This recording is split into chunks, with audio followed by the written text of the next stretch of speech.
Hello and welcome to this month's department video. It's hard to believe another month has gone by. A lot to talk about today. First, the organizational analysis. As you all know, by now it's underway. We've kind of talked about the process and how it's going to be carried out in a separate video on Target Solutions. Basically, we're looking for do we know where we're going as an organization? Do we know what our mission is and our core values? Are we as a workforce aligned and engaged in where we want to go? Do our systems and policies create stability and equality amongst the ranks? And are we listening to and being responsive to our customers, which are the citizens? So we hired me and Talent Solutions to try to get a good assessment of those things. And if you're picked to be a part of the interview and survey, we really wholeheartedly ask that you participate. Obviously, it's not mandatory, but we would love to hear your feedback. The next thing I'll talk about is growth management using medical priority dispatch, or priority dispatch as we call it in the county. We're still working with St. Pete, Clearwater, and Pinellas County to implement this. Part of the problem that we're running into is compliance with the system. So dispatch has to be fairly accurate in dispatching us as far as knowing what we're going to before they decide to send a downgraded unit or just an ambulance. They have to be pretty sure that it's a non-life-threatening type of event or call. So one of the things we're looking at is perhaps starting with our skilled nursing facilities. We have 34 in Largo. These are facilities where there's obviously skilled nurses with the patients over a long period of time. So when they're calling 911 or they're calling Sunstar for a transport, they typically know what's going on with the patient, and there's less likelihood of having a mismatch over what they called for and what we actually found. So we're going to be looking at that here in the near future. Again, the county is working on an interlocal agreement that freezes our staffing level as far as the number of paramedics that they fund. So even if we move forward with this priority dispatch or growth management, drop our call load significantly, we won't receive less funding because of that from the county. Another thing that we're working on as a city is putting together a homeless coalition. So members from the fire department, the police department, community development, and city administration are working together to address the homeless population within the city of Largo. We know Safe Harbor is a big part of that, and trying to see what we can do to help curb it and kind of reduce the problem and see if we can find services for this part of our population. Hiring and promotional processes. As you all know, we have a promotional process going on for company officer right now. The candidates have already taken their written test and will be doing the practical and leadership components of it in the next couple weeks. So very exciting time. Stand by on more for that. The hiring process, we're getting ready to do another hiring process. We've kind of talked, I've been at the stations, talked to some of you already about doing it more frequently. So instead of waiting every 6 months to capture the market and see who's out there and trying to fill our vacancies, and then doing a big mini academy that's 4 or 5 weeks long, we're going to be trying to do it a little bit more frequently, maybe every 3 months, maybe a quarterly. And though if we only bring on 1 or 2 or 3 at a time, we won't be able to afford to do a 5-week mini academy each time. The thought would be that we could get these individuals on board, get them on units faster, get them trained up, and have it be less of an impact on the organization, and also fill our vacancies quicker. So we're going to be looking to do that. The TAC rescue, we're waiting for our next budget review, which is going to be early next month, May, coming up real soon, to see what the impact was on the mini academy, bringing on the new hires, and all the overtime associated with that. There was also a 3-month paycheck. So all of that kind of boosts up our personnel costs. We just want to check and make sure that those personnel costs are where they need to be before we decide to turn on something like a TAC rescue. Overall, it's supported by the district chiefs, the union, and the thought right now actually is to do it Tuesday, Wednesday, and Thursday every couple weeks, so you could capture those times where CME has offered Tuesday, Wednesday, and Thursday, or CFE is offered Tuesday, Wednesday, Thursday, and you could hit all 3 shifts. The fire chief process, the city is accepting applications until May 11th, so nothing new on that really. I would anticipate there be several interview panels, and that some of you may be on those, firefighters as well as fire administration staff. I'll let you know as soon as I hear anything else, but May 11th is the deadline for applications.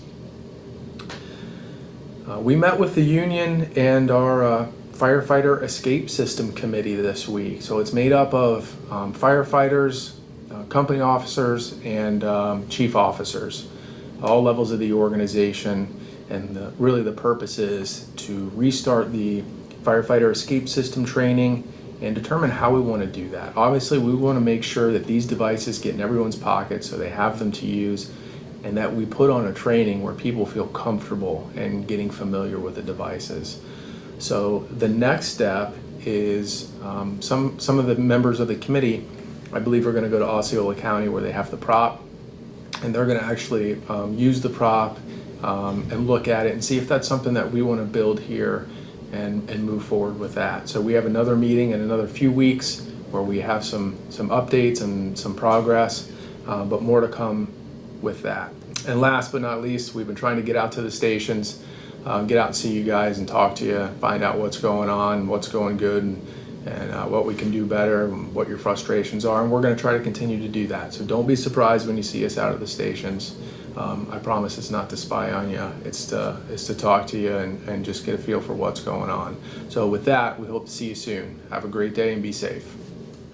Hey everybody, welcome to this month's Fire Prevention Update. I'm your Fire Marshal, Chief Stefancic, and Chief Rooks is our Assistant Fire Marshal. So we're happy to be with you this month and hope everybody's having a great month. A couple issues we want to talk to you about this month in fire prevention is we'd like to talk to you about a historical fire.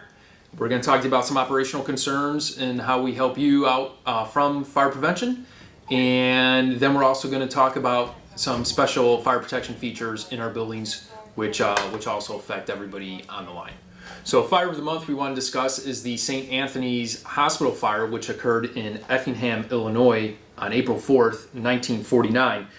This was a 100-bed hospital constructed mainly out of wood and brick. Parts of the building dated back to 1876. By 1949, the facility was completely outdated. It contained open corridors and staircases. Many walls and ceilings were covered with oilcloth fabrics and combustible soundproof tiles. The building lacked sprinklers as well as a fire detection and alarm system. Shortly before midnight on April 4th, 1949, a fire broke out at St. Anthony's Hospital. It spread rapidly through the building because of the open construction of the building and the combustible building materials. There were 116 patients and 10 staff on duty when the fire started. Many of them were trapped on the upper floors by the rapid spread of fire. This included 11 newborn infants in the nursery and the nurse who stayed behind with them. A total of 74 people died, including patients, nurses, nuns, a priest, and the hospital superintendent who ran into the flames to try to rescue his wife. The cause of the fire remains unknown.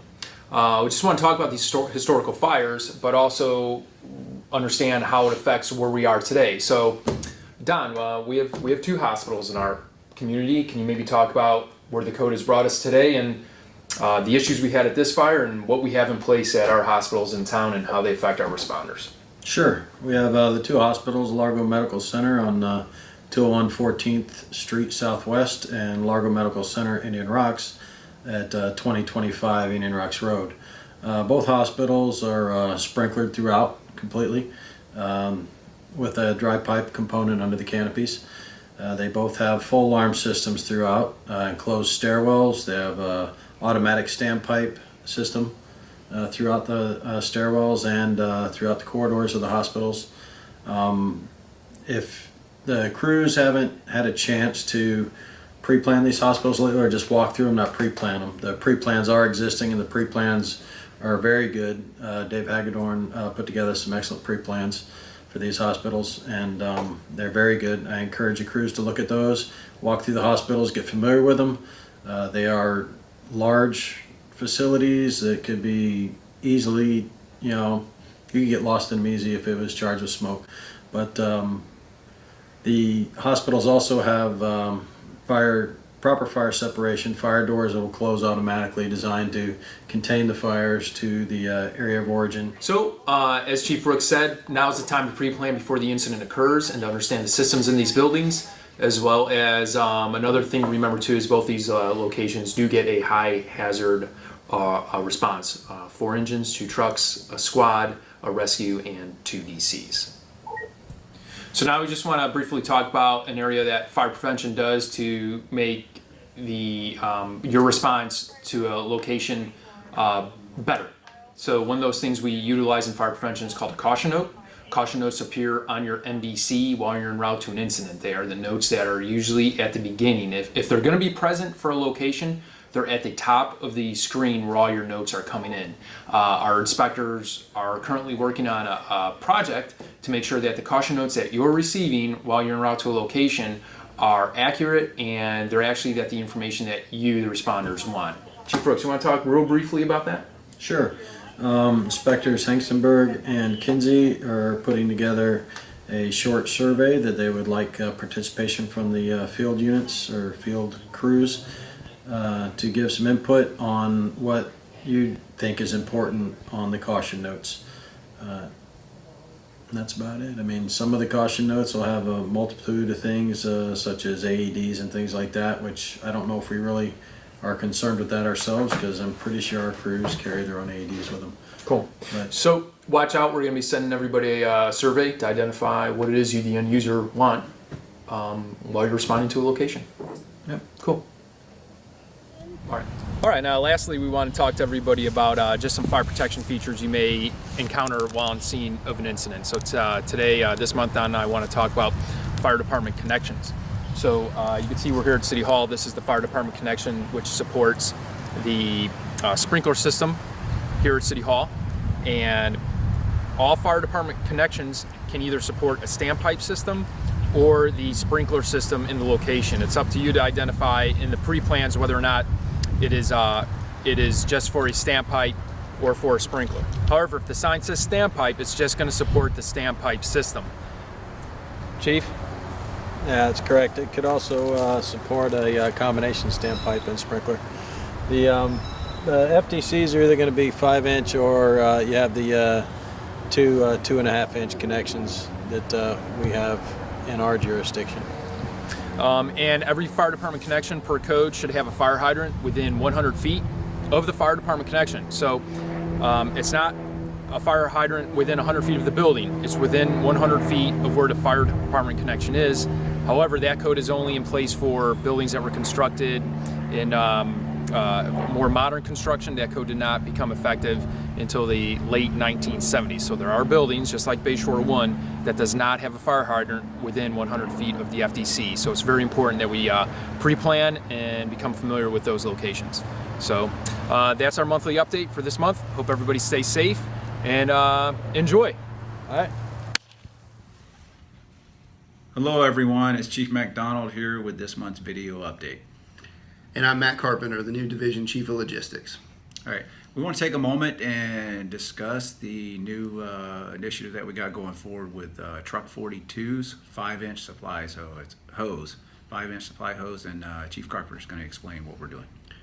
So as likely all of you know, the new Truck 42 is currently being constructed, and that apparatus is being constructed to hold 700 feet of 5-inch hose.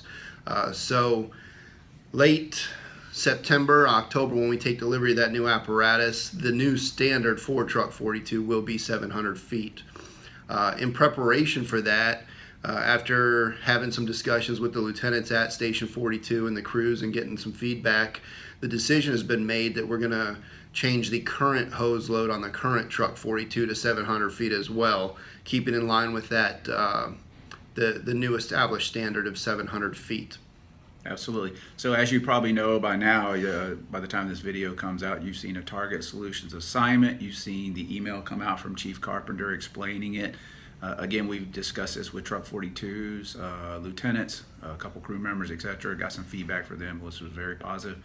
And we met with some other lieutenants and discussed it as well. So key learning point, Truck 42 moving forward will have 700 feet of 5-inch hose as opposed to the 1,000 that we had in the past. And that is on the current truck 42 that we have in service, and then obviously late summer when the new truck 42 comes into service, it'll continue that supply hose 5-inch with 700 foot. So that's it. So as always, if you have any questions, comments, or anything like that, feel free to approach either one of us, Chief Carpenter or I. And as always, stay safe, and we'll see you soon. Thank you. So yeah, I'm here to speak about the Orlando Fire Conference. I was fortunate enough to attend it this year. Myself, Lieutenant Bailey, Lieutenant Dobbins, and firefighter Williamson. I didn't really know what to expect. I'd heard a few things from a few of the fellows that went over in the past, but it had been some time since Largo had been represented there. So I was asked if I wanted to go. I said yes. And we went. The first day was the seminar portion, a lot of leadership speakers. A big thing they were really speaking about this year was post-traumatic stress syndrome. With the Pulse nightclub event happening when it did, they were talking about that a lot of the issues and the problems that Orlando Fire was trying to overcome with a lot of the responders that were there that night. It was a good seminar portion, especially that part of it. Talking about EAP and different aspects of how we need to do a better job as a department or departments to give more support to the individuals that need it, and not just the obvious ones, but the ones that we may not know are having issues. So that was a really good portion of it. The leadership portion of the conference was phenomenal. A lot of great speakers from Orlando Fire, I believe Miami-Dade Fire, Chicago Fire, FDNY, I believe.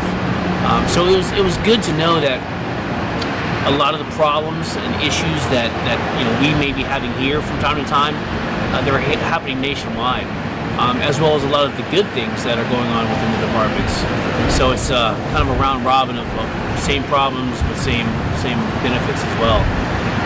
As far as the application of the working days, the first day, myself, Lieutenant Bailey, Lieutenant Dobbins, and firefighter Williamson, we participated in vertical ventilation. Phenomenal class. It was the beginning of the class was very simplistic, very, very easy props that we were using just to basically, cut straight lines, and then they progressed on from there step by step. By the end of the day, we were making our way up to a second-story flooring, constructed flooring, simulated smoke, making our inspection holes, making our cuts, and we were getting it done probably within 30 seconds of initial, ladder to roof time. So it was good training. The second day I believe was pre-connect above and beyond. A lot of good work with smoothbore. Got a chance to work with a gentleman from FDNY. Unfortunately, I can't remember his name, but he, I believe, was a 28-year veteran, and he had a lot of good points about smoothbore. Different applications, what they're great for, what they're not so good for. High-rise pack, different high-rise packs, the way that FDNY loads their high-rise pack from Miami-Dade to Orlando Fire, and there were a lot of similarities between the Florida-based departments as far as high-rise applications.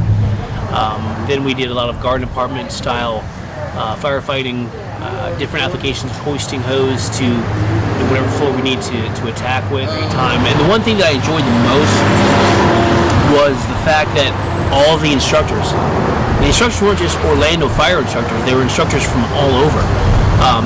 Each and every one of them started off the class with saying we're not saying that this is the best way to do it, that this is the only way. We're saying that this is the way that we do it, and if it works for you, take it back to your department. If it doesn't, hey, it's another tool in your toolbox. And I like that, because again, I didn't know what to expect going to such a large convention. Sometimes egos are big in the fire service, and that was not the case with this conference. Even the students, all the other departments that sent students, us, there to learn, everyone was very humble. Everyone was willing to help. Everyone was there because they wanted to be there. So everyone was working extremely hard. I did get the opportunity to spend a little time with old Luca Patron. He was there with his department.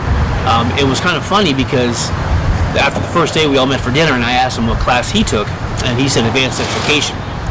And I said, well, hey, how was it? Was it pretty good? And he says, no, it was terrible. And I said, why was it terrible? He said, because I didn't learn anything. I said, look, how could you not learn anything in this conference for advanced education? He said, because it was the same as that class that he took with firefighter Steve Brandon and at the time Lieutenant Smart. So it was really good to see that the things that we were being taught here were being taught nationwide by different conferences. So it was good. It was good. Something that we learned from other departments is that there's never one perfect way of doing something. What works for your department may not work for that department. What works for that department may work for your department. It may be a better way to do it. So it taught me, we got to keep our minds open to different aspects of the job. Just because we've been doing something for X amount of years doesn't mean it's always the best way to do it. Sometimes it is.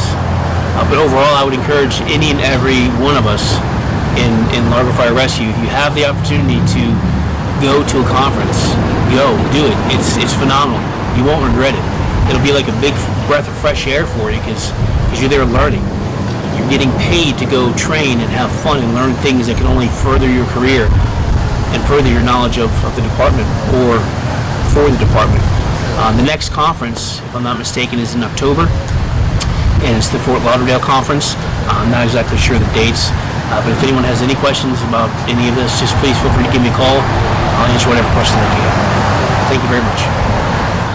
Good afternoon, Assistant Chief Joe Manning coming to you from the Training Division. Just a few updates on things that are happening within the Training Division.